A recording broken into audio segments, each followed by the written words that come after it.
Triple X detergent soap శుభమస్తు కార్యక్రమంలో గృహ బలం అంశానికి స్వాగతం. గృహ నిర్మాణం సాగించేటువంటి విషయరీత్యా మనం ఆ నిర్మాణ విషయాల్లో తీసుకోవలసినటువంటి ఉత్తమోత్తమైనటువంటి జాగరూకతలు ఏమిటి అనే విషయాన్ని కూడా పరిశీలించాల్సిన పరిస్థితి ఎంతైనా ఉంది.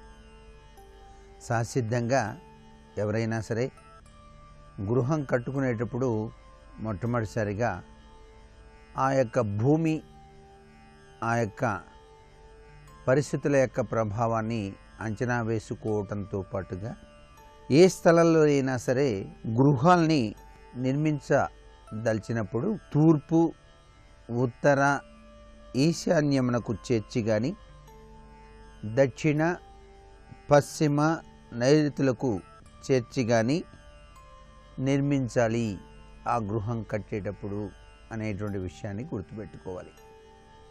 అలాగే తూర్పు, ఆగ్నేయ, దక్షిణాలకు, పశ్చిమ, వాయవ్య, ఉత్తరాలకు చేర్చి గృహాన్ని ఎప్పుడూ కూడా నిర్మించకూడదు.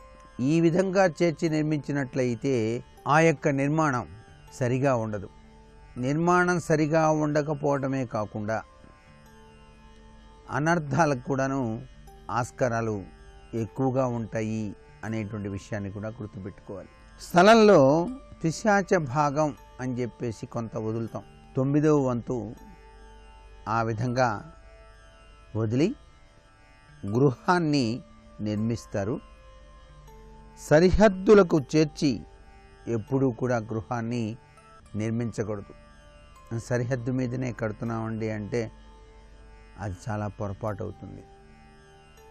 గృహ నిర్మాణం సరిహద్దుల మీద ఎప్పుడూ కూడా నిర్మాణం చేయకూడదు. అసలు ఒక గృహం కట్టేటప్పుడు అండి 4 వైపులా కూడాను ఖాళీగా ఉండేటట్టుగా స్థలాన్ని వదిలి గృహ నిర్మాణం చేసుకుంటే అసలు ఎటువంటి వాస్తు దోషం రాదు అని చెప్పేసి కూడా గ్రహించాలి. ఇంటి చుట్టూతా ప్రదక్షిణం చేసే విధంగా స్థలం వదిలి నిర్మాణం కనుక చేసుకున్నట్లయితే చాలా చక్కటి యోగవంతమైన సత్ఫలితాన్ని సాధించడానికి ఆస్కారం ఎంతగానో ఉంటుంది. శాస్త్ర ప్రకారం శంకుస్థాపన చేసిన గృహం చాలా చక్కటి యోగాన్ని ఇస్తుంది. శంకుస్థాపనకి ఎక్కువ విలువిచ్చారు మన సాంప్రదాయ రీత్యా కూడా. చాలామంది ఏదోట్లేండి అని చెప్పేసి పని కానివ్వండి అని చెప్పేసి నిర్మాణాలు చేస్తున్నారు. దాని ద్వారా నిర్మాణాలు పూర్తయినప్పటికీ కూడాను సరైనటువంటి పరిస్థితులు ఏర్పడలేదు. శంకుస్థాపనకు అత్యధిక ప్రాధాన్యత ఇవ్వాల్సిన పరిస్థితి ఎంతైనా ఉంది. ఆ ఇంటి యజమాని, ఆయన యొక్క నక్షత్రం, ఆయన యొక్క బలం ఆ గృహానికి ఏ విధంగా ఉంది అని చెప్పేసి అంచనా వేసి బుధాదిత్య యోగము అని చెప్పేసి అంటారు. ఆ యోగం ఉందా లేదా అని చెప్పేసి చూసుకొని గ్రహాలన్నీ అనుకూలంగా ఉన్నాయా అని చెప్పేసి అప్పుడు శంకుస్థాపన ముహూర్తం నిర్ణయం చేయాలి. అలాగే ఈ అరుగులు కట్టేటప్పుడు ప్రాకారం యొక్క లోపల భాగంలో కానీ బయట భాగంలో కానీ నిర్మించుకోవచ్చు. దీనికి దిక్కులతో మాత్రం సంబంధం లేదు. ఒక్కొక్కళ్ళ గృహాలు చూడటానికి పెద్ద పెద్ద అరుగులు విశాలంగా లోపలికి అడుగు పెట్టగానే ఇటువైపు ఒక అరుగు, ఇటువైపు ఒక అరుగు, మధ్యలో సింహద్వారం ఉంటుంది. ఇటువైపు అరుగు మీద కూర్చోవచ్చు, ఇటువైపు అరుగు మీద కూర్చోవచ్చు. మధ్యలో సింహద్వారం ఉంటుంది. ఆ సింహద్వారం ఉన్నటువంటి ప్రదేశం మాత్రం డౌన్లో ఉంటుంది. అలా లోపలికి వెళ్ళిపోతూ ఉంటారు. అరుగుల మీదనే కూర్చొని చక్కగా మాట్లాడుకోవడం, కార్యక్రమాలు చేసుకోవటం, చక్కటి విషయాలు మాట్లాడుకోవడం లాంటి సంఘటనలు జరుగుతూ ఉంటాయి. దానివల్ల నష్టమేం లేదు. అరుగులు అనేటువంటివి ఇంటి బయటే కట్టాలి అనేటువంటిది ఏం లేదు. లోపల కూడాను ఎత్తుగా చాలా చక్కగా 2 వైపులా కూడా అరుగులు కట్టి అందంగా నిర్మాణం చేసుకోవడంలో తప్పు లేదు. అలాగే ఇంటి ముందు భాగం ఏ దిశ అయినప్పటికీ కూడా ఇంటి గర్భం కంటే ఎత్తుగా అరుగుల్ని నిర్మించవచ్చు. ఇంటి గర్భం కంటే అరుగులు ఎత్తుగా నిర్మించుకోవడం మంచిది అని చెప్పేసి కూడా మనకు శాస్త్రాల్లో చెప్పారు. దక్షిణం వైపు నిర్మాణం చేసినటువంటి ఇంటికి మాత్రం ఎత్తుగా అరుగులు నిర్మాణం చేయటం చాలా మంచిది. గృహము ఈ యొక్క క్రింది భాగం ఏ విధంగా నిర్మించబడిందో అదే విధంగా ఇంటి పై భాగం కూడా నిర్మించాలి. చాలామంది ఈ సంవత్సరం ఈ విధంగా నిర్మాణం చేసుకున్నాం, దేవుడి దయ వల్ల బాగానే ఉంది, వచ్చే సంవత్సరం పై భాగం అంతస్తు వేద్దాంలే అని చెప్పేసి పై భాగం అంతస్తు కింది భాగం అంతస్తుతో సంబంధం లేకుండా నిర్మాణం చేశారనుకోండి, చాలా విపత్కర పరిస్థితులు ఏర్పడతాయి. కింద ఏ విధంగా అయితే మీరు నిర్మాణం చేశారో అదే రీతిలో పై భాగాన్ని కూడా నిర్మాణం చేయాలి తప్ప పారు తప్పి నిర్మాణాలు పై భాగాన చేయకూడదు అనేది ముఖ్యమైనటువంటి విషయం వాస్తుశాస్త్రరీత్యా. గృహానికి చుట్టూ స్థలం ఎక్కువగా ఉన్నట్లయితే చాలా చక్కటి ఫలవృక్షాలు కూడాను పెంచుకోవచ్చు. దానివల్ల చాలా చక్కటి యోగం సిద్ధిస్తుంది. ముందు భాగంలో గనక ఖాళీ స్థలం ఎక్కువగా ఉంటే పూల చెట్లు అనేటువంటి పెంచుకోవడం చాలా మంచిది. చెట్ల నీడ 2-3 జాముల్లో సింహద్వారం దాటి గృహంలోకి ప్రవేశించకూడదు అని చెప్పేసి కూడా శాస్త్రం. పెద్ద పెద్ద కొబ్బరి చెట్లు పెంచారు, ఆ కొబ్బరి చెట్టు వచ్చి మీ యొక్క సింహద్వారానికి మధ్యలో పడ్డదనుకోండి, అది వేదాదోషం అవుతుంది కదా. మరి అందుకని చెట్లు ఎక్కడ నాటితే మంచిది, ఎక్కడ నాటకూడదు అనేటువంటి విషయాన్ని కూడా వాస్తుశాస్త్రరీత్యా గ్రహించడం చాలా మంచిది. వీధుల ప్రయాణాన్ని అనుసరించి మనం గృహం నిర్మించుకోవాలి. అంటే ఆ వీధి ఎటువైపు పయనించింది, ఆ బజార్ ఎటుపోతుంది, ఆ బజార్ పోయేటువంటి విధి విధానాన్ని బట్టి మనం గృహాన్ని నిర్మించుకోవడం చాలా మంచిది. వీధి ప్రమాణము తక్కువగా ఉండి గృహం పెద్దదిగా గనక నిర్మించినట్లయితే ఆ గృహానికి తగినటువంటి గాలి వెలుతురు వచ్చుటకు అవకాశం ఉండదు. చాలా చిన్న సందులో ఇల్లు కట్టామండి అంటే ఆ సందులో ఇంటికి గాలి వెలుతురు ఎలా వస్తాయి? విశాలంగా ఉండాలి. రోడ్డు కూడా విశాలంగా ఉండి చుట్టుపక్కల కూడాను చక్కటి వాతావరణం కలిగి సూర్యరశ్మి కిరణాలు ఇంటిలోనికి పడే విధంగా గనక గృహ నిర్మాణం చేయటం చాలా శుభదాయకం. గాలి వెలుతురు బాగా వస్తుందండి మీ ఇంట్లో, చాలా బాగా కట్టారండి అంటారు. చీకటి గుయ్యారంగా కట్టారనుకోండి, చాలా అరిష్టం. చీకటి అనేటువంటిది ఒక విధమైనటువంటి దురదృష్టానికి నిదర్శనం కదా.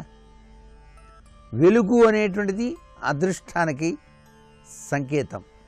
అందుచేత సూర్యకిరణాలు బాగా ఇంటిలోకి పడుతున్నాయా లేదా, తలుపులు తీసినప్పుడు కిటికీలు తీసినప్పుడు అనేది కూడా గమనించాలి. ఈ విధంగా వాస్తుశాస్త్రంలో చెప్పినటువంటి ముఖ్యమైన విషయాన్ని గనక గ్రహించి మనం గనక నిర్మాణాలు చేపట్టినట్టయితే చాలా చక్కటి యోగాన్ని అనుభవించడానికి ఆస్కారం ఉంటుంది. మరికొన్ని ముఖ్య విషయాలు రేపటి శుభమస్తు కార్యక్రమంలో తెలుసుకుందామా. మరి సర్వే జనా సుఖినో భవంతు.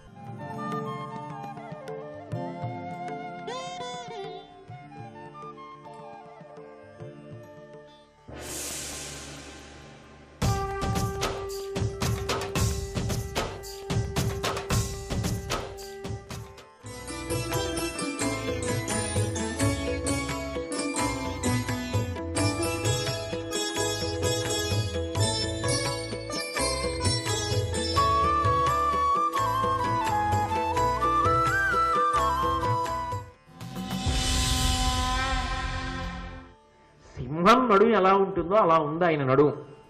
కాబట్టి అది సింహ సంహనును పాండవ సింహమును. ఆ పాండవులందరిలోకి ఉత్కృష్టుడిగా కనపడుతున్నాడు ఆయనే. అందరూ ఉత్కృష్టులే, ఆవిడికప్పటికే ఆయనే ఉత్కృష్టుడిగా కనపడడం భగవంతుని యొక్క చేష్టిత. ఆయన ఎంత ఉత్కృష్ట స్వరూపుడు, ఎంత అందంగా ఉన్నాడు. హృదయ జన్మాకారు. హృదయ జన్మాకారు అంటే మనసిజుడు అని అమరకోశంలో మన్మధుడికి పేరు. మనసు నుండి పుడతాడు మన్మధుడు. ఎక్కడి నుంచో బయట నుంచి రాడు, ఇక్కడి నుంచే పుడతాడు మన్మధుడు. కాబట్టి మనసు నుంచి పుడతాడు కాబట్టి హృదయజ అంటే మనసు నుండి పుట్టేటటువంటి లక్షణమున్న మన్మధుడు ఎంత అందంగా ఉంటాడని చెప్పబడుతుందో ఆ మన్మధుడిని ఆవిడెప్పుడూ చూడలేదు, కానీ ఆయన ఆకారం పొందితే ఇలాగే ఉంటాడేమో అనిపించింది భీముణ్ణి చూస్తే. అంటే ఆవిడ మనసు ఎటు తిరుగుతోందో మీకు అర్థం అవట్లా, చంపేస్తుందా అటువంటి వాడిని సంపదం. కాబట్టి హృదయ జన్మాకారు ఉజ్జన్మహాశనికల్ప స్థిరబాహు. వజ్రాయుధాన్ని దేవేంద్రుడు ప్రయోగించినప్పుడు ఆ వజ్రాయుధం అపారమైన తేజస్సుతో బయలుదేరి వస్తుంటే ఎలా ఉంటుందో అతి కఠినము వజ్రం. వజ్రం వజ్రేన భిన్న ఏత్తని లోకంలో సామెత, వజ్రం వజ్రం చేతనే బదలగొట్టబడుతుందని. అలా ఉన్నాయిట ఆయన భుజములు. వజ్రాన్ని పోలినటువంటి ఆ భుజములు కలిగినటువంటి వాడు ఆ ఉజ్జన్మహాశనికల్ప స్థిరబాహు, అందులో పొంగి ఉన్నటువంటి భుజములు. ఉజ్జన్మహాశనికల్ప స్థిరబాహు చూచుచు మనోజాతాగ్ని సంజాత వేదనయై. మనోజాతాగ్ని మన్మంథ సంబంధమైన అగ్నిహోత్రము పుట్టింది. సంపి ఉడికించవలసినది తాను ఉడికిపోతోంది. దేని యందు? మన్మథ సంబంధమైనటువంటి బాధ యందు ఉడికిపోతోంది. రాక్షసి నిస్సందేహంగా ఆమె రాక్షసి. ఒక్క పద్యంలో ఇంత అందంగా ఒక నాటకీయ సన్నివేశాన్ని, ఇంత ఆలోచించవలసిన దాన్ని, ఇంచుమించు ఒక గంట సేపు సంభాషణల చేత అందరికీ అందించవలసిన దృశ్య కావ్యాన్ని 2 పద్యాలలో అందించగలిగిన ఘనత నన్నయ భట్టారకుడిది. అది ఒక్కొక్క పద్యం చదివి కళ్ళు మూసుకుని కాసేపు అలా కూర్చుంటే ఆ హిడింబ కళ్ళల్లో భీముడు ఎలా కనపడుతున్నాడన్నది ఆలోచిస్తుంటే, హిడింబకి భీముడు ఎంత అందంగా కనపడ్డాడో అంతకన్నా అందంగా ఇలా కనపడేటట్టు చేసి రక్షించగలిగిన సమర్థుడవు కదా అని త్రిభంగిగా కృష్ణుడు కనపడతాడు కదూ. అది భగవంతుని యొక్క సౌందర్యం. కాబట్టి రాక్షసి కామరూపధరమర్త్య స్త్రీ స్వరూపంబుతో వెంటనే ఆమెకి మన్మథ సంబంధమైన కోర్కె అంకురించగానే కపట బుద్ధిని పొందింది. నేను ఇలా రాక్షసిగా కనపడితే చంపేస్తాడు. ఎందుకంటే ఆయన పౌరుష ప్రతాపాలు తెలియట్లేదు. కాబట్టి ఆయన నా జోలికి రాకుండా ఉండాలంటే, వెంట పడకుండా ఉండాలంటే, అసలు నీ చెప్పిన మాట ముందు వినాలంటే, నా వంక ఇలా ఒక్కసారి చూడాలంటే, నేను మర్త్య స్త్రీ స్వరూపంబుతో, మర్త్యలోకము అంటే ఈ లోకం, ఈ మర్త్య అన్న సంబంధానికి అర్థం ఏమిటంటే, ఇక్కడ పుట్టిన వాళ్ళు ఇక్కడే శరీరాన్ని విడిచిపెట్టి వెళ్ళిపోయేటటువంటి లక్షణం ఉంటే మర్త్యలోకం అంటారు. ఈ లోకంలో పుట్టిన వాళ్ళు శరీరాన్ని ఇంకో లోకానికి పట్టుకెళ్ళడానికి ఉండదు, ఇక్కడే వదిలిపెట్టి వెళ్ళిపోతాడు జీవుడు. దాన్ని మర్త్యలోకం అంటారు. ఇక్కడ పుట్టిన శరీరాలకి ఒక లక్షణం ఉంటుంది. అవి 6 వికారములతో ఉంటాయి. మీకు అనేక మాటలు చెప్పా. పుట్టినది, ఉన్నది, పెరిగినది, తరిగినది, మార్పు చెందినది, నశించినది అని.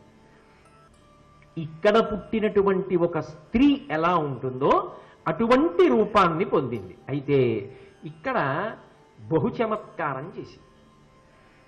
అది నన్నయ్య గారి హృదయం, అది మహాభారతం అంటే.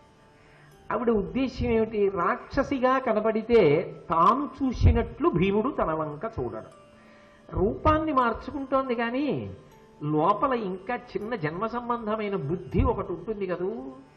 అందుకని ఆవిడ ఉద్దేశ్యం ఏంటంటే, వాళ్ళందరూ నిద్రపోతున్నారు కదూ, చీకటి కదూ, అరణ్యం కదూ, నేను ఆయన్ని చూసి ఎలా తాపాన్ని పొందానో ఆయన నన్ను చూసి అలా తాపాన్ని పొందితే నా వెంట ఆయనే వచ్చేస్తాడు. వాళ్ళు ఏమైపోతే మనకెందుకు ఇంకా అన్నది ముందు బుద్ధి. ఇది నిజంగా మనుష్య సంబంధం అనుకోండి, అలా ఆలోచించారు. అమ్మ ఏమైపోతుంది, అన్న ఏమైపోతాడు, తమ్ముళ్ళు ఏమైపోతారు అని ఆలోచిస్తారు. ఆమె అలా ఆలోచించలేదు మొదట, అది నిస్సందేహం. అందుకే ఆయన తన వెంట వచ్చేటట్టు చెయ్యాలి. అందుకని ఏదో స్త్రీలా కనబడితే వస్తాడేంటి? అందుకని ఆయన కంటికి నదరగా కనపడాలి. కనబడితే ఆమె ఏమనుకుందంటే, నేను ఆయనని ఎలా ఆకర్షించాలో ఆయన నన్ను ఆకర్షించినట్టు. అంటే ఆయన్ని చూడగానే ఆమె ఆకర్షింపబడిందా? ఆమెని చూడగానే ఆయన కూడా ఆకర్షింపబడాలి. అందుకు ఎలా ఉండాలి? గొప్ప సౌందర్యవతి కావాలి. అందుకు ఆమె ఏం చేసిందంటే, వితత బహురత్న రుచిశోభిత భూషణములు విలుంగ బెడగదు నవ పుష్పిత జంగమలత క్రియ ఉన్నత కుచ చనుదించే పవననందనుడాయన్. ఆమె ఎటువంటి రూపంతో వచ్చింది అంటే, వితత బహురత్న రుచిశోభిత భూషణములు వెలుంగ, అనేకమైనటువంటి రత్నములతో కూడుకున్నటువంటి చిత్ర విచిత్రమైనటువంటి భూషణములను, అనేకమైనటువంటి అలంకారములను దాల్చింది. అంత రాత్రివేళ అరణ్యంలో ఒక్క మానవకాంత అంత రత్నశోభితమైనటువంటి భూషణములతో కూడుకున్నది అంత నిర్భయంగా వచ్చి నిలబడుతుందా అని ఆలోచించలేక వెంటపడి వెళ్ళిపోయేటటువంటి తమక బుద్ధి కలిగినటువంటి వాడ భీముడు. అది ఆలోచించలేకపోయాడు. అయితే ఒక విజయం సాధించింది. భీముడు కనీసం చూసి నిలబడి మాట్లాడే అవకాశం సంపాదించుకుంది. అక్కడ వరకు ప్రౌఢ మెచ్చుకోవాలి. అలా ఉండి బెడగగు నవ పుష్పిత జంగమలత క్రియ, ఏదో అప్పుడే వికసించినటువంటి పువ్వులున్నటువంటి అతి కోమలమైనటువంటి పూల తీగ నడిచి వెళ్ళిపోతోంది అనుకోండి. ఎలా ఉంటుంది? అసలే పూల తీగ, పూల చెట్టుకి పూల తీగకి తేడా ఉంటుంది కదా, కోమలత్వంలో తేడా ఉంటుంది. అసలే పూల తీగ అది కింద పడితే పడిపోతుంది.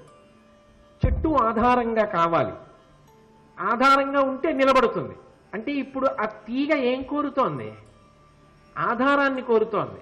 ఎవరిని ఆధారంగా కోరుతోంది? భీముణ్ణి ఆధారంగా కోరుకుని అల్లుకోవాలనుకుంటోంది. పువ్వులతో శోభిస్తున్నటువంటి జంగమలతట. జంగమలత అంటే కదిలి విడిపోతున్నటువంటి పూల తీగ. అంటే ఆకర్షించడానికి ఇంకంతకన్నా ఏం ఉండాలండి? అంటే ఎంత స్థాయిలో నిలబడితే ఆకర్షించవచ్చో అంత పతాక స్థాయిలోనూ నిలబడింది సుమా అని చెప్పడానికి, అయ్యి బాబోయ్ ఇంకంతకన్నా గొప్ప ఉపమానం ఏముంటుందండి? జంగమలత, నడిచి విడిపోతున్నటువంటి పూల తీగ. అది కూడా ఏదో పువ్వులు లేని తీగ వెళ్ళిపోతుంది అనుకోండి, ఏమన్నా ఉంటుంది? మరి ఒంటి నిండా రత్నాలతో కూడిన భూషణములు వేసుకుందిగా. అందుకని బెడగగు నవపుష్పిత జంగమలత క్రియ, అప్పుడే వికసించినటువంటి పువ్వులతో, ఎప్పుడో పొద్దున్న పూసి సాయంకాలానికి రాలిపోయే పువ్వులు అనుకోండి, సౌరభం ఉండకపోవచ్చు, ఆ వికసనం ఉండకపోవచ్చు. అప్పుడే పుష్పించినటువంటి పూలతో ఉన్నటువంటి, నడిచి వెళ్ళిపోతున్నటువంటి అతి సౌకుమార్యముతో కూడుకున్నటువంటి పూల తీగ ఎలా ఉంటుందో అటువంటి రూపాన్ని ధరించి ఉన్నత కుచ చనుదించే పవననందనుడాయన్. ఆ పవననందనుడైనటువంటి భీమసేనుడి దగ్గరికి ఆమె బయలుదేరి వచ్చి, రమణి నిజభాతృనియోగము తలపక అప్పుడు భీము గదిసే పతి స్నేహమా కామినులకు బలవంతము పెరనెయ్యములు వేయు తత్సదృశములే. ఇక్కడ నన్నయ్య గారు ఒక సముద్రమంత బరువైన పద్యాన్ని ప్రయోగించారు. ఈ ఒక్క పద్యం మకుటాయమానం. ఈ ఒక్క ఘట్టంలో ఆయన ప్రయోగించినటువంటి పద్యాల సౌరభం, ఆ పద్యాల యొక్క గాంభీర్యం పరమాత్ముడు. అక్షరమక్షరం మూట కట్టి బీరువాలో పెట్టి దాచుకోవలసిన పద్యాలు. ఆయన అంటారు, రమణి నిజభాతృనియోగము తలపక. రమణి ఒక అందమైన ఆడదాని రూపంలో వచ్చిన ఆమె నిజభాతృ నియోగము. అసలు నిజానికి అన్నగారు దేనికి పంపించాడు? వాళ్ళని చంపి కదు తీసుకురమ్మన్నాడు. అది తలపక, అసలు మనసులో ఆ ఆలోచన లేదు. అంటే ఇప్పుడు ఆమె సోదరుణ్ణి ధిక్కరిస్తోందా లేదా? అన్నగారిని ధిక్కరిస్తోందా? ఒకటి, తనకన్నా పెద్దవాడు, ఆమెకి తండ్రి వాళ్ళు ఉన్నారని ఆంధ్ర మహాభారతంలో ఎక్కడ, అంటే ఆ సమయంలో అక్కడ బతికున్నారు అని చెప్పి ఎక్కడా లేదు. ఆమె అన్నగారిని లెక్క పెట్టట్లేదు. అంటే ఇప్పటి వరకు ఏ పుట్టినింట్లో ఉందో, ఎవరు తనకి పెద్ద దిక్కో, ఎవరి మాట వింటోందో, ఎవరు తన యోగక్షేమములు చూడగలిగిన వాడిని నమ్మిందో, ఎవరి మాట ఆచరిస్తుందో వాడిని చటుక్కున ధిక్కరించి వదిలిపెట్టేయడానికి సిద్ధపడిపోయింది. ఇక మనసులో తలుచుకోవడానికి ఇష్టపట్టాల. సోదరుడు నాకు ఇది చెప్పాడు కదా, వాడు అలాగే చెప్పాడు కోరిక అంటే ఏమైంది? సోదరుణ్ణి వదిలిపెట్టేయడానికి సిద్ధపడిపోయింది. రమణి నిజభాతృ నియోగము తలపక, తనని ఎందుకు పంపించాడో అసలు ఆలోచించకుండా అప్పుడు భీము గదిసే భీముడి దగ్గరికి తానే వెళ్ళింది. వెళ్ళి కలిసింది భీముడిని. కలిసింది అంటే ఆయన్ని కలుసుకున్నది, మాట్లాడడానికి సిద్ధపడుతోంది. పతి స్నేహకామినులకు బలవంతము. లోకంలో భర్త మీద ప్రేమ కలిగినటువంటి స్త్రీలందరూ కూడా పెరనయ్యములు వేయు తత్సదృశములే. మిగిలిన స్నేహాలు ఎన్ని ఉండనివ్వండి, భర్తతో పొందినటువంటి స్నేహం ముందు అవన్నీ నిలబడతాయా? ఆమె ఎక్కడో పుట్టింది, తండ్రి గారు పిల్లని పెంచి పెద్ద చేశాడు, తల్లి కష్టపడి పెంచి పెద్ద చేసి, మగపిల్లాన్ని అయితే ఓలాగా ఆడపిల్లని ఎవరైతే ఓలాగా పెంచుతారు ఏమిటండి? రెండూ కళ్ళే. తల్లి అంత కష్టపడి సాకి పెంచి పెద్ద చేసింది. నిజంగా చెప్పాలంటే మగపిల్లవాడి కన్నా తల్లిదండ్రులకు ఆడపిల్ల ముద్దు ఎక్కువ. ఎందుకో తెలుసా? అయ్యో పిచ్చి తల్లి మెట్టినింటికి వెళ్ళిపోతుందే, మళ్ళీ వారం రోజులు వచ్చి నా దగ్గరే ఉండడం అంటే ఎంత కష్టమో, అంత తేలిగ్గా వస్తుందా? తల్లిదండ్రులకు ఒక బెంగ ఉంటుంది.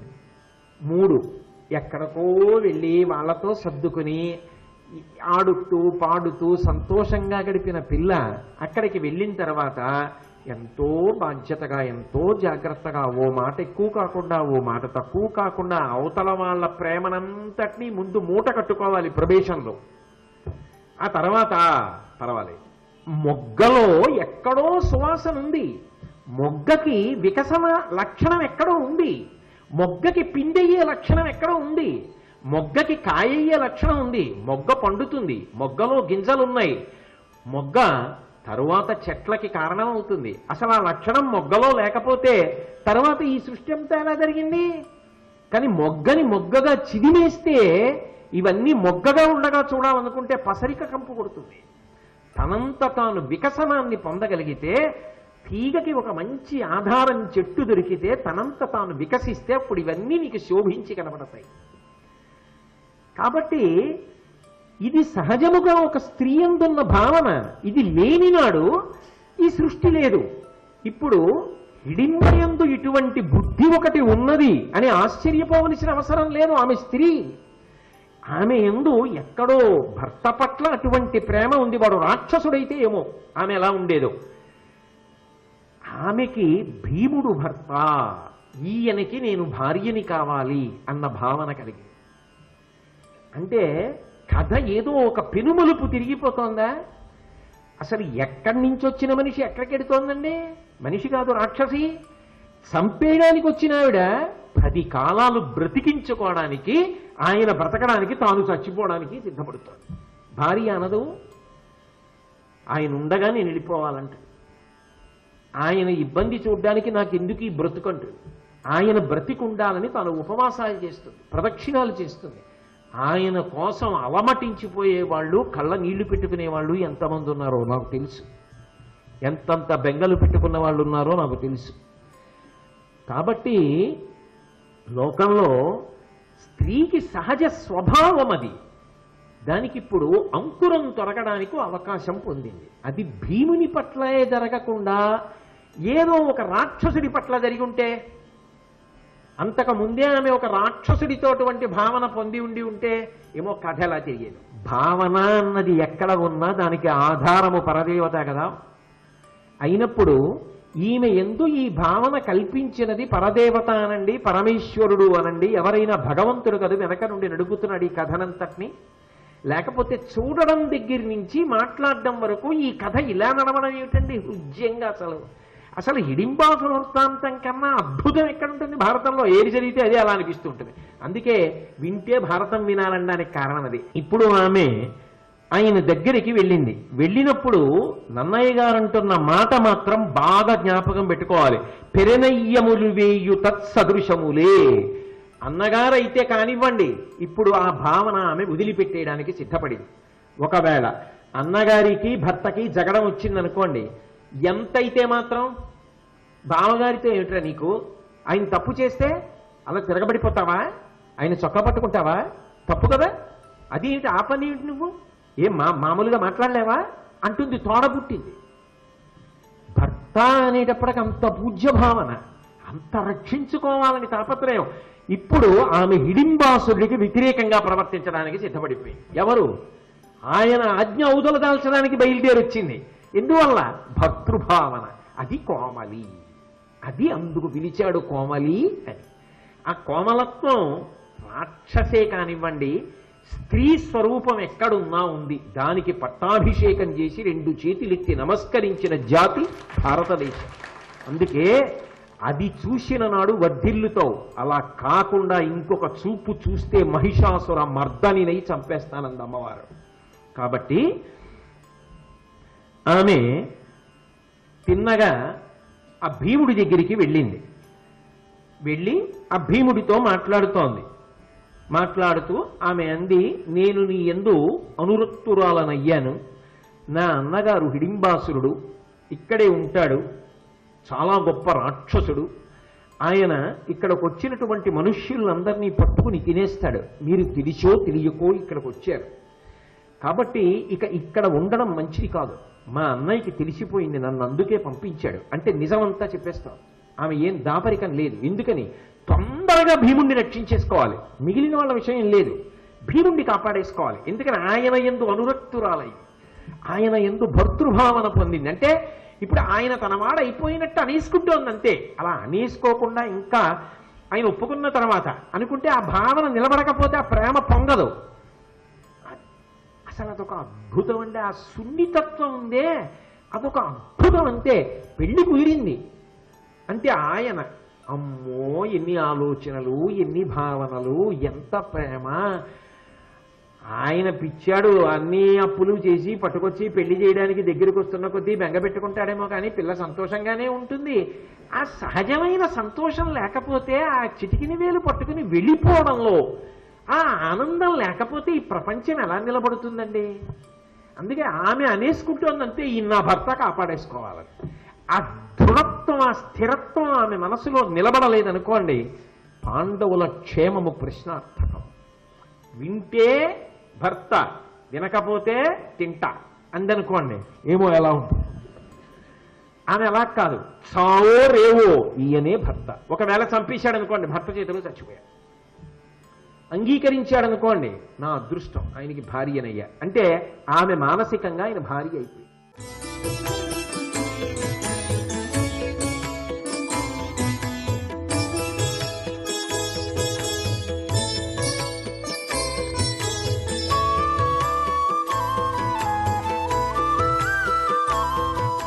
సర్వం శ్రీ ఉమామహేశ్వర పరబ్రహ్మార్పణమస్తు.